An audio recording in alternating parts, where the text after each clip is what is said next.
विश्वामित्र ऋषि की कहानी है कि जब वो राजा थे और उन्होंने ये कहा कि वो वशिष्ठ ऋषि के आश्रम में गए और उन्होंने वहाँ पे उनके पास एक नंदिनी गाय थी वशिष्ठ ऋषि के पास, और वो बहुत दिव्य गाय थी, अलौकिक थी। वो इतना, उसका दूध प्रचुर मात्रा में होता था और अमृत जैसा था, और वो जहाँ रहती थी वहाँ कोई किसी चीज़ की कमी नहीं होती थी।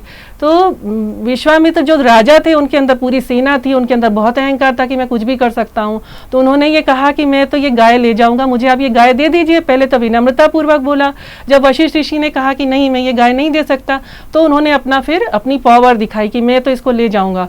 तो अपनी सेना का वो रौब दिखाया। तो वशिष्ठ ऋषि ने कहा कि अगर किसी की भी हिम्मत है तो इसको ले जाकर दिखाएं आप। तो पूरी सेना का इतना, उनका वशिष्ठ ऋषि का आत्म तेज, आत्मबल उनका इतना अधिक था कि पूरी सेना कुछ नहीं कर पाई, किसी की हिम्मत नहीं हुई नंदिनी गाय को ले जाने की।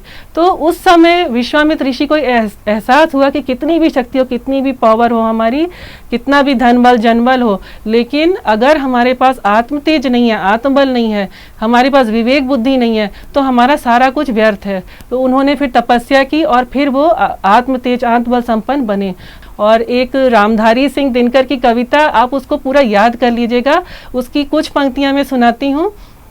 क्षमा दया तप त्याग मनोबल सबका लिया सहारा, पर नर व्याघ्र सुयोधन तुमसे कहो कहाँ कब हारा। क्षमा शोभती उस भुजंग को जिसके पास गरल हो, उसको क्या जो दंतहीन विष रहित विनीत सरल हो। 3 दिवस तक पंथ मांगते रघुपति सिंधु किनारे, बैठे पढ़ते रहे छंद अनुनय के प्यारे प्यारे। उत्तर में जब एक नाद भी उठा नहीं सागर से, उठी अधीर धधक पौरुष की आग राम के शर से। सिंधु देहधर त्राही त्राही करता आ गिरा शरण में, चरण पूज दास्ता ग्रहण की बंधा मूढ़ बंधन में। सच पूछो तो शर में ही बसती है दीप्ति विनय की, संधि वचन संपूज्य उसी का जिसमें शक्ति विजय की। सहनशीलता क्षमा दया को तभी पूजता जग है, बल का दर्प चमकता उसके पीछे जब जगमग है। तो जब आपके अंदर शक्ति होगी तभी आप बोलेंगे कि हाँ हम क्षमा करते हैं, किसी को माफ करते हैं, तब तो उसकी कीमत है।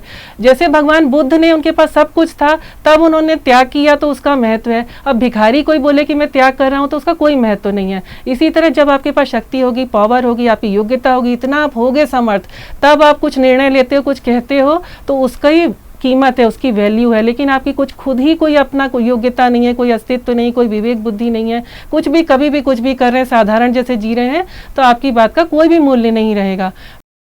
हमारे YouTube चैनल शांति कुंज वीडियो गायत्री परिवार को सब्सक्राइब करें एवं बेल आइकन जरूर दबाएं ताकि गायत्री परिवार की विभिन्न गतिविधियों की जानकारी आपको मिलती रहे।